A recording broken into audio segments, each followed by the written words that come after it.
Parfois, au travail, les heures peuvent sembler longues. La solitude peut se faire ressentir. Vous avez besoin de quelque chose. Peut-être de voir la vie en rose?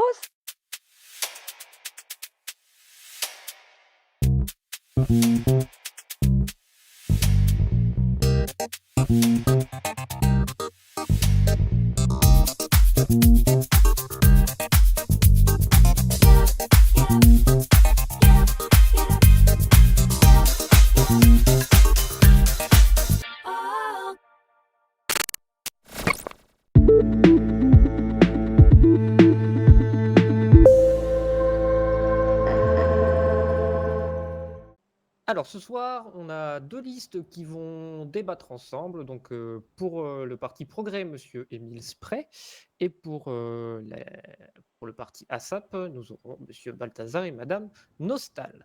Donc l'idée pour, les 2 candidats, ça va être, de réagir, aux réponses aux questions ou aux sujets que l'autre va soulever. Heu et voilà.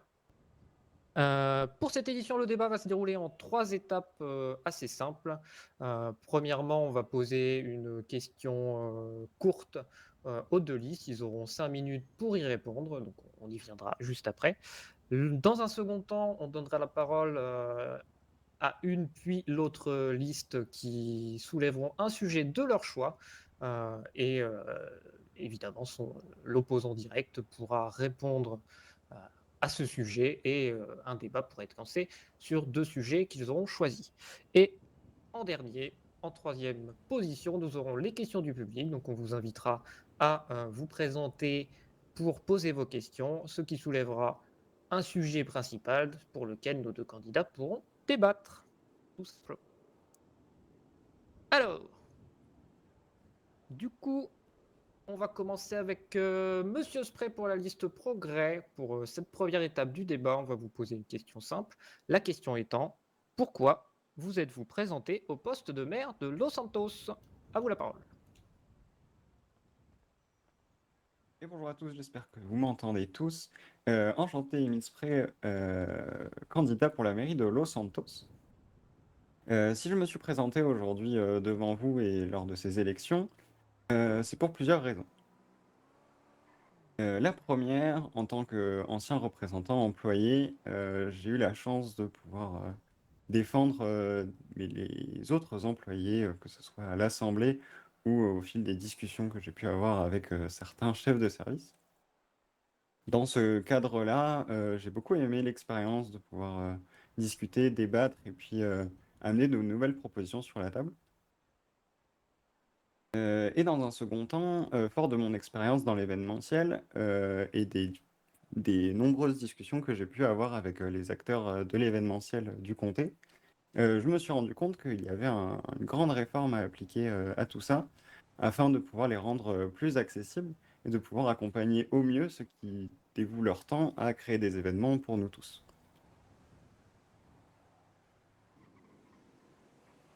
Et bonjour à tous. Du coup, je me présente, Raphaël Balthazar. Je pense que la plupart d'entre vous me connaissent. J'ai décidé de me présenter au poste de maire de Los Santos pour pouvoir faire bouger les choses, plus dynamiser le comté, ne pas hésiter à agir, à prendre des décisions quand il le faut, et surtout à améliorer la sécurité de vous, citoyens. Je pense que vous êtes la parole, c'est à vous qu'on doit écouter, et c'est vous que la mairie doit écouter, la mairie doit être à votre service.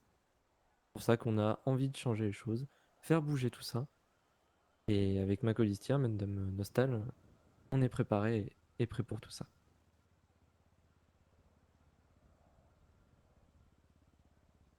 Et parfait, merci à vous 2 pour, cette première partie et la réponse à cette question. Je laisse la parole, encore une fois à monsieur Balthazar. Vous avez l'occasion de soulever un sujet, un point de votre programme, quelque chose qui vous tient à cœur, heu, de façon à lancer un premier sujet de débat entre vos 2 listes.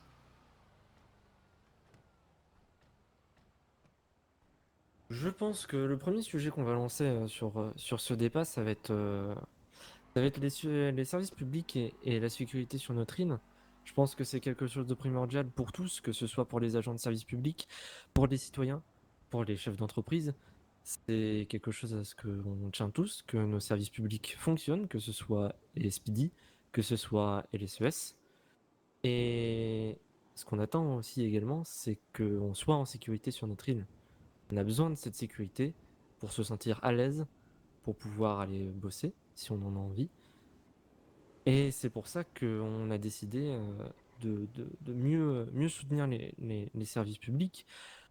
À l'heure actuelle, il va falloir parler avec eux, discuter, voir ce qui va pas, discuter avec tout le monde ce qu'on fait déjà quand on passe dans les entreprises, relever les problèmes qui vont et améliorer tout ça et changer ça rapidement pour ne pas rester sur des décisions, sur des relevés de problèmes et avoir des solutions pendant 2, 3 semaines, mais agir et agir vite et rapidement pour se rendre compte si la solution qu'on propose fonctionne ou ne fonctionne pas. Monsieur Spray, j'aurais une question à vous poser du coup. Qu'est-ce que vous allez apporter en termes de sécurité avec votre programme? Il n'y a pas de souci, Monsieur Balthazar. Pour répondre à votre question, j'ai une vision assez différente de la vôtre, à vrai dire. Pour moi, il n'y a pas à prendre par la main, comme j'ai l'impression que vous voulez le faire, les services publics. Pour moi, c'est des services qui sont indépendants et qui ont la chance d'avancer de leur propre initiative. Pour les services publics, néanmoins, ils ont une politique sécuritaire à appliquer qui est donnée par le gouvernement et je m'engagerai à ce que celle-ci soit respectée pour l'ensemble du bien des citoyens.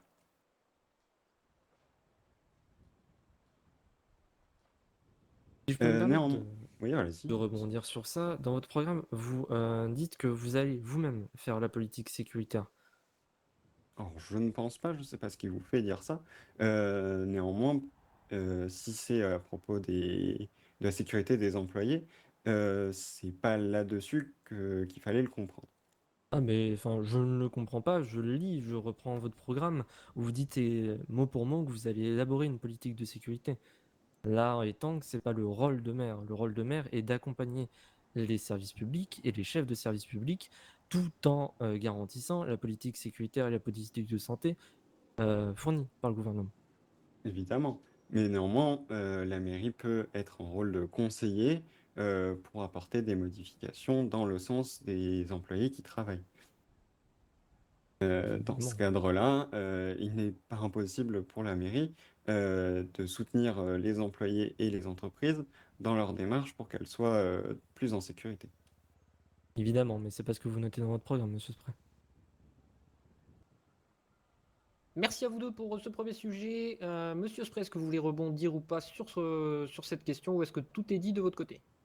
Si, je pense qu'il y a encore à rebondir là-dessus. La parole est à vous. Néanmoins, je ne crois pas que dans mon programme, il y ait écrit le mot élaboré, hein. C'est plutôt effectivement un accompagnement dans le sens des employés. Si vous voulez bien, on va rester dans le cadre des services publics. J'ai l'impression quand vous avez dit que vous avez besoin de parler, que manquait peut-être un petit peu d'action. Et je voulais savoir un peu, bah, voilà, vous qui aimez tant parler, est-ce que vous avez prévu de faire changer les choses à ce niveau-là? Et quoi? Bah, les choses vont être assez simples et plutôt claires. Si on est élu directement, le soir même, on va prendre contact avec les deux chefs de service, que ce soit LSPD ou LSES. Et à partir de là, on va mettre en place et directement comprendre les problématiques. On va pas durer 3 ans pour prendre contact avec eux, voir ce qui va et ce qui va pas. C'est directement sur le moment ce qu'on va faire.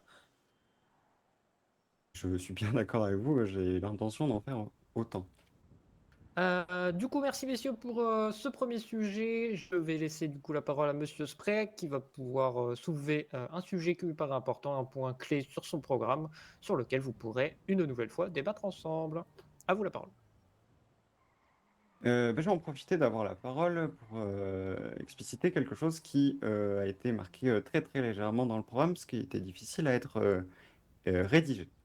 Dans ce cadre-là, je voulais parler d'une nouvelle vision de la mairie qui serait acteur et non passif des événements et de ce qui pourrait se passer dans son comté, en encourageant par plusieurs moyens les entreprises et associations de l'île à créer des événements pour le comté de Los Santos et pour ses citoyens.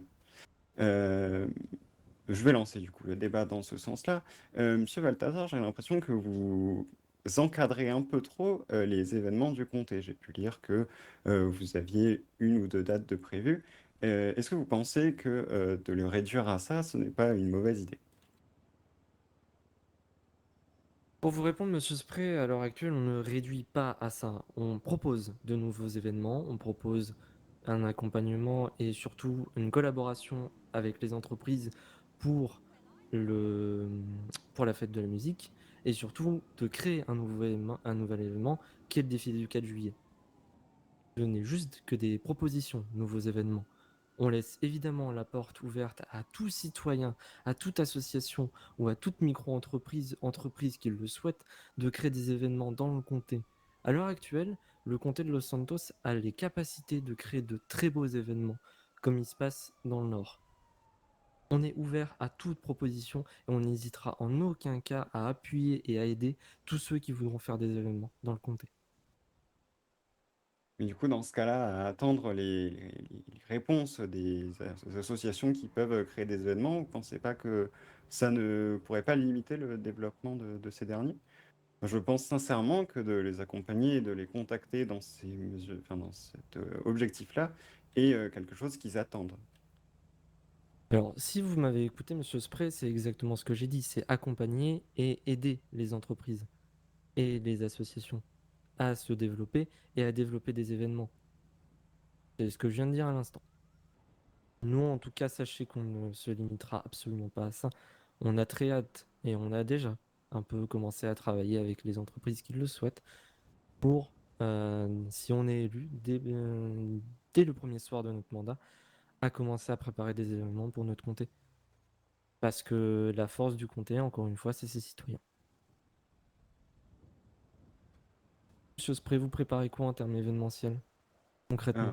Il n'y a pas de souci. En termes d'événementiel, j'ai pu déjà discuter avec nombreux acteurs de l'événementiel sur l'île. Je pense surtout aux associations qui ont parfois un peu de mal. Elles m'ont déjà remonté leurs problèmes vis-à-vis de ça.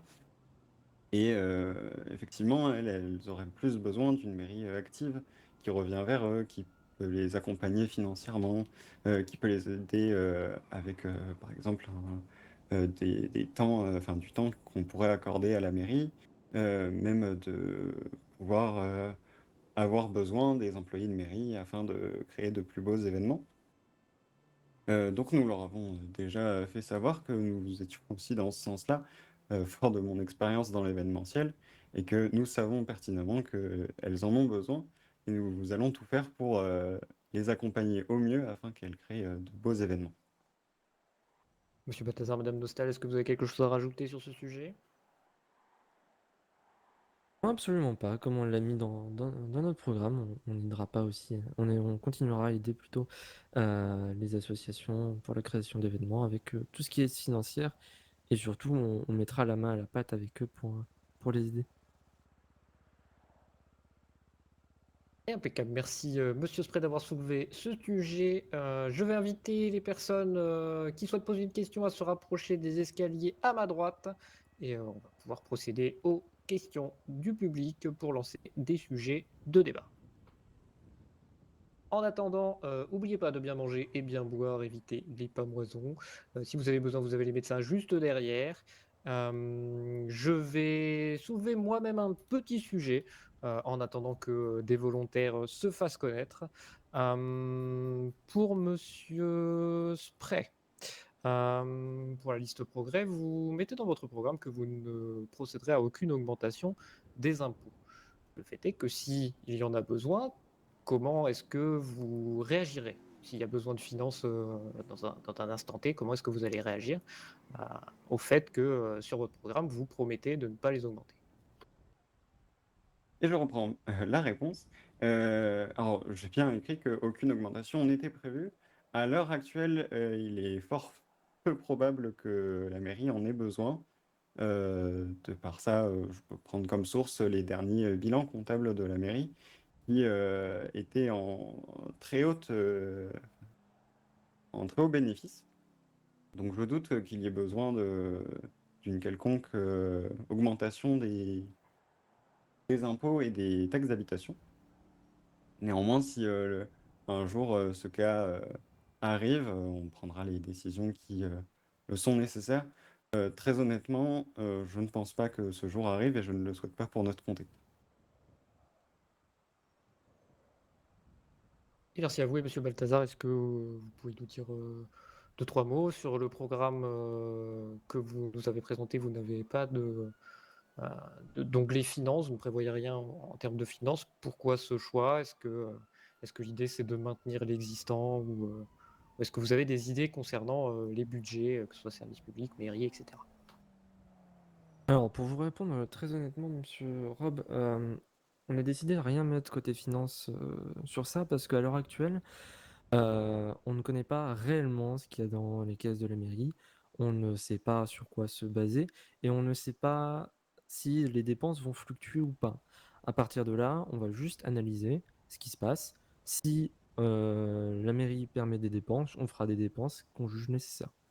On fera en fonction de comment se passe la vie du comté. Voilà. Et merci à vous deux, on va laisser la parole à Madame qui a une question. Bonsoir à tous. Alors, je me présente, donc Madame Maurice-Anne Charpentier-Olympe de l'association Women Solidarity. Donc, j'ai écouté vos programmes et lu attentivement vos programmes pour ces élections. Et Monsieur Balthazar, dans votre programme, j'ai vu la lutte contre le harcèlement. Moi, j'aimerais savoir à quelle forme de harcèlement vous faites référence, ainsi que savoir plus concrètement ce que cela revêt pour vous. Parce que, pour ne pas vous cacher, il y a quelques semaines, moi, j'ai créé mon association, donc Women Solidarity, parce que j'ai constaté une certaine forme de laxisme et d'inaction sur les faits de harcèlement que peuvent rencontrer les femmes sur Los Santos depuis que moi je suis arrivée sur l'île, donc il y a bientôt 5 mois. Et donc savoir si vous êtes prêt à travailler avec les associations pour lutter contre ces formes de harcèlement. Et vous, Monsieur Spray, j'aimerais savoir, quant à vous, c'est quoi votre positionnement sur ces questions-là? Alors du coup, oui, c'est moi qui vais répondre pour notre liste. Effectivement, le harcèlement, c'est quelque chose qui est malheureusement présent sur l'île. Étant femme, j'ai eu la chance de ne pas trop en avoir eu, même si dans le cadre du travail, notamment quand j'étais médecin, j'en ai déjà eu un petit peu.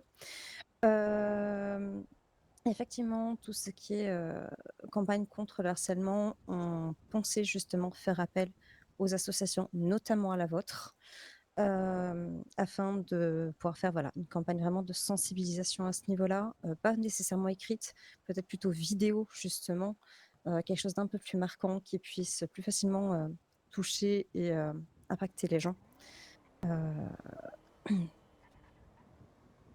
Et je laisserai Raph compléter parce que du coup, je peux entendre. Pour compléter les propos de ma colistière, on n'hésitera pas non plus à prendre contact avec le bureau du procureur pour, pour plus appuyer là-dessus d'un point de vue judiciaire. On est bien d'accord hein, que tout type de harcèlement n'est pas tolérable et n'est pas toléré, que ce soit du harcèlement moral, que ce soit du sexisme. On voit trop peu de personnes en parler, trop peu de personnes dire les choses, et malheureusement, c'est en train de devenir une banalité pour notre île. Et il faut absolument pas tomber dedans. Monsieur Spray, je vous laisse la parole. Pas de souci. Donc pour répondre à votre question, de mon côté, je condamne fortement toute forme de harcèlement. On va pas les lister parce que la liste est malheureusement trop longue. Et de mon côté, je mettrai aussi en place les moyens nécessaires pour toute forme de prévention qui doit être fait à ce sujet-là, comme à d'autres sujets qui pourraient toucher nos citoyens. Puisque nous n'avons pas de questions, je vais soulever un sujet. Je vais laisser la parole à Monsieur Balthazar pour cette fois-ci. Vous n'avez dans votre programme aucun point concernant l'environnement. Est-ce que c'est un choix assumé ou est-ce que simplement un oubli? Est-ce que vous avez des choses à dire sur cet aspect-là? Donc oui, on n'a pas mis tout ce qui est environnement dans le programme parce que déjà la plupart des choses environnementales se passent dans le nord et nous on a l'intention de continuer ce qui est fait à l'heure actuelle. Voilà.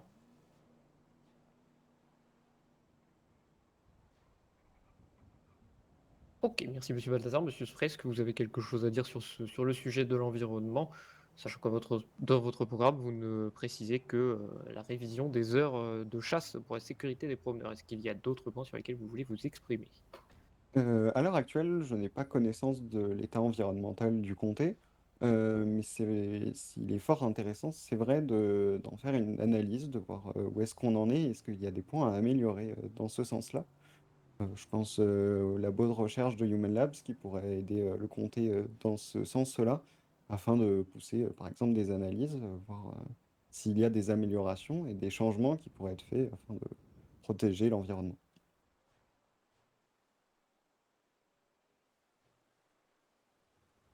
Si je peux me permettre de rebondir là-dessus, j'ai eu un entretien avec le maire actuel, Monsieur Sigbert, par rapport à tout ça, et ils sont déjà en cours sur des analyses du côté des plages de Los Santos pour garantir une baignade saine et sécurisée pour tout le monde.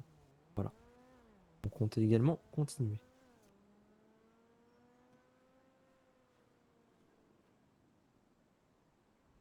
Merci messieurs. N'hésitez pas si vous avez des questions, encore une fois, à vous diriger sur la droite de la scène afin que je puisse vous donner la parole.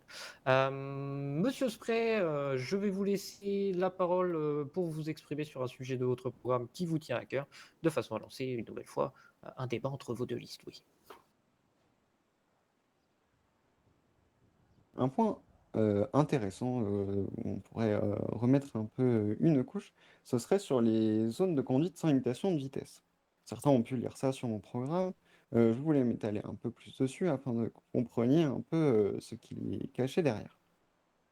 Nous savons que à Los Santos, nous pouvons acheter des belles voitures qui vont largement au-delà des 140 km/h et que nous ne pouvons pas exploiter dans le comté de Los Santos. Et pour notre plaisir à tous, nous aimerions pouvoir mettre en place des zones dans lesquelles nous pourrions tester nos voitures pour notre plus grand plaisir, qui seraient évidemment sécurisées. Les lieux ne sont pas encore définis, il en résultera d'une discussion et d'une réflexion avec les services concernés. Monsieur Balthazar, je n'ai rien vu dans ce sujet-là, dans votre campagne, enfin dans votre programme, pardon. Je ne sais pas vous comment vous vous positionnez autour de tout ça. De prévention routière, que ce soit des accidents ou que ce soit la limitation de vitesse, que ce soit la vitesse, pardon, qui augmente. Nous, on veut assurer la sécurité de nos citoyens et ça passe également par là. Moi, j'ai une question à vous poser pour rétorquer là-dessus. Comment allez-vous faire pour sécuriser cet endroit?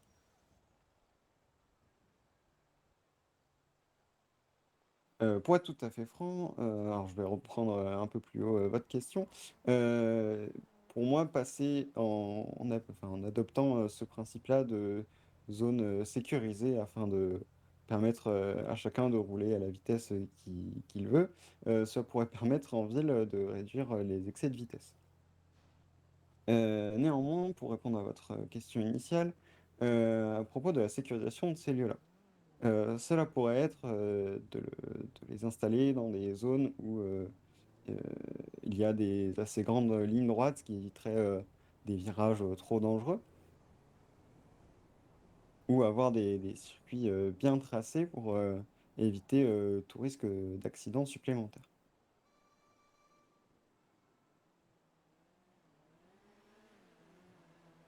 Je me permets juste de rebondir, hein. Vous pensez réellement que l'ouverture d'un circuit comme ça à grande vitesse incitera les citoyens à rouler moins vite dans les routes de Los Santos? Vraiment? Alors, je ne pense pas que ça le fasse l'unanimité et que tout le monde roule moins vite grâce à ça, mais je pense que sur certains points et dans certains cas, effectivement, cela pourrait aider. Bien sûr, ce n'est pas une généralité, mais je pense que cela pourrait contribuer en petite partie, et si ça se trouve en plus grosse partie que ce qu'on peut en penser, effectivement, à réduire les excès de vitesse dans certaines rues du comté.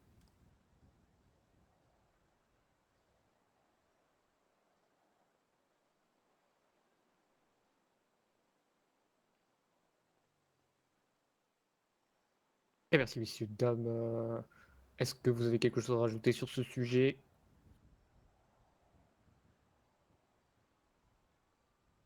Pas d'ajout. Ok, impeccable. Et bien, monsieur Balthazar, à vous la parole. Je vous laisse soulever un sujet, un questionnement pour monsieur Spray sur le sujet que vous souhaitez. Et encore une fois, j'invite les citoyens qui veulent poser des questions à venir sur la droite de la scène pour que je leur donne la parole.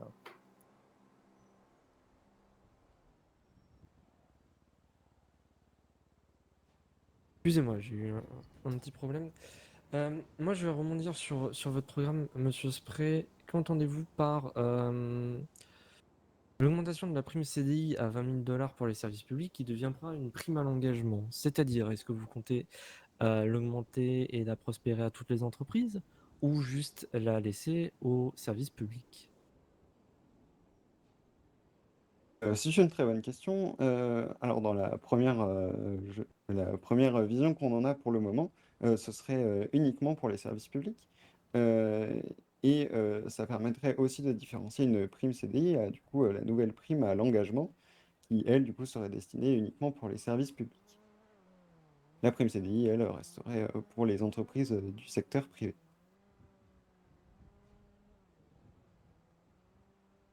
Justement, enfin, pourquoi différencier ces deux traits-là? Il n'y a pas de souci. Pourquoi différencier? Parce qu'une prime CDI, c'est plutôt simple à définir dans le cas d'une entreprise privée.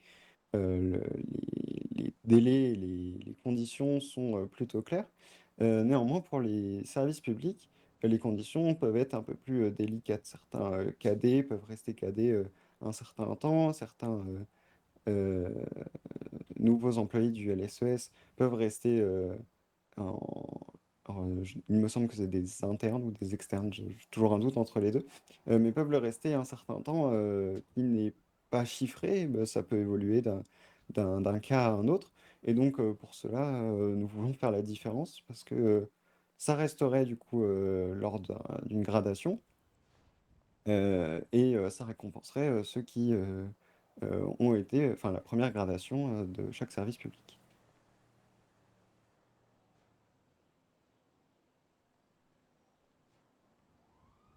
Chose en soi qui est déjà présent avec les gratifications des services publics. Effectivement, mais je ne sais plus si vous vous rappelez des conditions des gratifications des services publics, mais euh, cela ne récompense pas forcément celui qui vient de passer officier au LSPD au début du mois. En tout cas, si c'est son premier CDI, il y a la prime du premier CDI déjà en place. Effectivement, c'est pour ça que nous voulons l'augmenter et redéfinir les conditions d'attribution. C'est tout pour moi.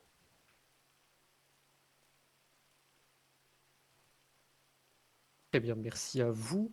Je fais un dernier appel pour les citoyens si vous avez des questions à poser. Dans le cas contraire, on mettra fin au débat.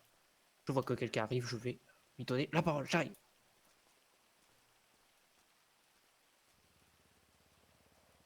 Alors, messieurs, dames, bonsoir. J'aurais une question pour chacun des candidats. La première pour Monsieur Spray, vous avez dans votre programme révision des heures de chasse dans le comté pour garantir la sécurité des promeneurs en tout terrain. J'aimerais savoir comment vous comptez mettre ça en place, sachant que au niveau de la mairie sud, il n'y a rien à ce niveau-là, il n'y a aucune gestion de la zone de chasse, il n'y a pas de garde-chasse, rien du tout. Comment comptez-vous mettre ça en place? Je suis plutôt étonné par la fin de votre question. Il me semble néanmoins que la zone de Palomino est déclarée dans un arrêté du comté de Los Santos comme zone de chasse avec les conditions qui vont avec. Et donc, dans ce cas-là, il serait plutôt simple à modifier en rajoutant une clause fermant la zone de chasse pendant un certain temps afin de permettre les balades en tout terrain. D'accord, donc si je comprends bien, vous comptez sur la bonne foi des citoyens pour respecter ces heures.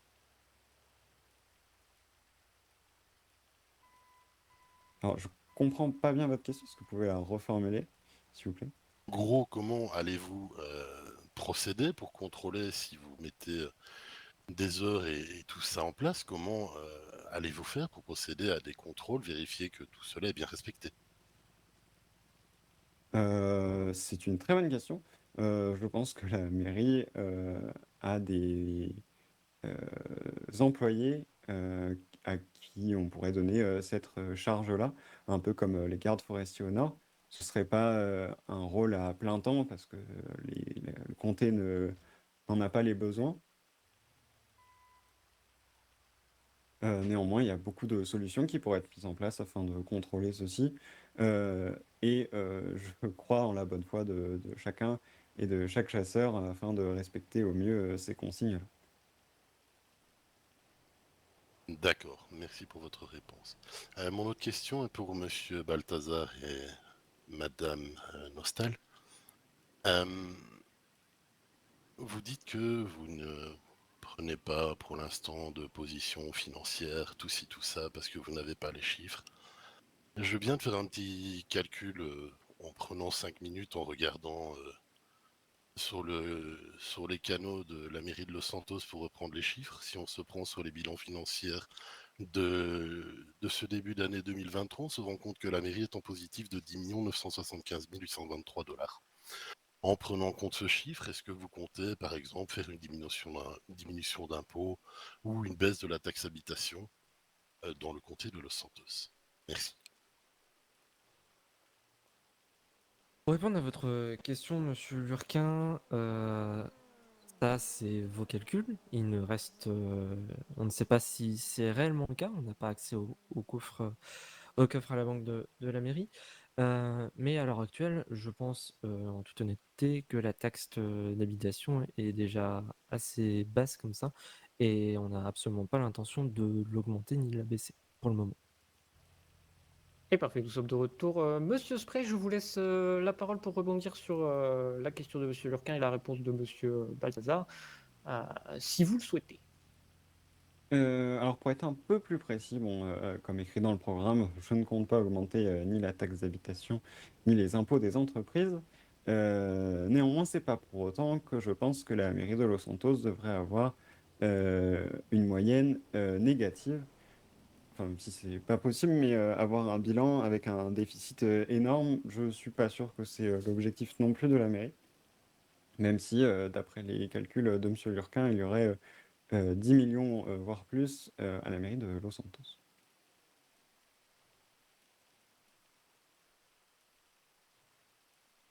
Et du coup, pour rebondir sur cette même question, qu'est-ce qui, selon vous, à quoi cet argent, ce bénéfice de 10, voire plus millions de dollars pourrait servir pour le comté de Los Santos? Qu'est-ce que vous pourriez en faire? Sans parler de ce bénéfice de plusieurs millions, c'est plutôt, la balance de chaque semaine qui, pour moi, pourrait être, mieux redistribuée et nous pourrions atteindre une balance, moins élevée, surtout s'il reste de l'argent. On pourrait, s'approcher d'une balance, neutre, afin que, cet argent puisse servir. Alors, j'avais eu l'idée pour l'augmentation des salaires des services publics. J'en suis fort honoré de voir que ceci est arrivé avant la fin de la campagne. Néanmoins, il pourrait servir dans ce cas-là pour l'événementiel qui, au mois de juin, s'y prête fortement bien à tout ça.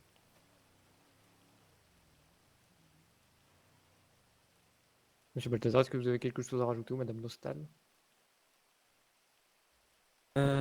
Nous, de notre côté, on n'hésitera pas à distribuer les aides au niveau des associations, des nouveaux arrivants, des entreprises s'ils l'en demandent, et même si, au besoin, en fonction du matériel qu'ils disposent, les services publics, s'ils en demandent.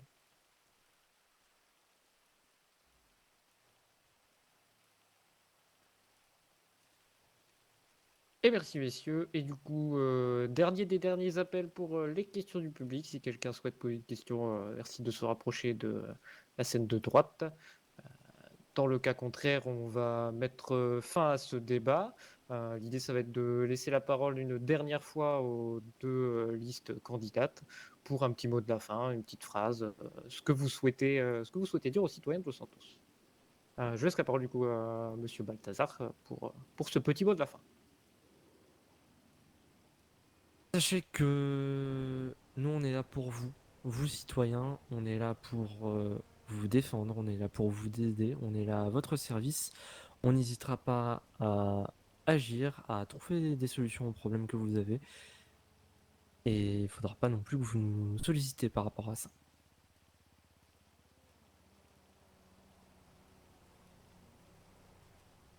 Et Monsieur Spray, je vous laisse la parole pour le petit mot de la fin. Merci d'être venus aussi nombreux ce soir afin d'écouter ce qu'on avait à dire. Je vous invite néanmoins, s'il vous reste des questions un peu plus intimistes que vous n'aviez pas l'intention de poser devant cette grande scène, j'organise un meeting dimanche à 15h30 au Corse, donc je vous invite à passer si il vous reste des questions ou si vous voulez écouter d'autres questions et d'autres réponses, c'est sans souci. S'il vous reste néanmoins d'autres questions, et que vous ne pouvez pas vous rendre au meeting, je vous laisse me contacter via mon numéro de téléphone qui est disponible sur le programme. Et puis en vous souhaitant une bonne soirée. Eh bien, écoutez, merci à tous d'être venus à ce débat pour les municipales de Los Santos. Merci aux deux candidats d'avoir répondu présent et d'avoir joué le jeu du débat de ce soir. Merci à tous, c'était le Weasel News. À bientôt!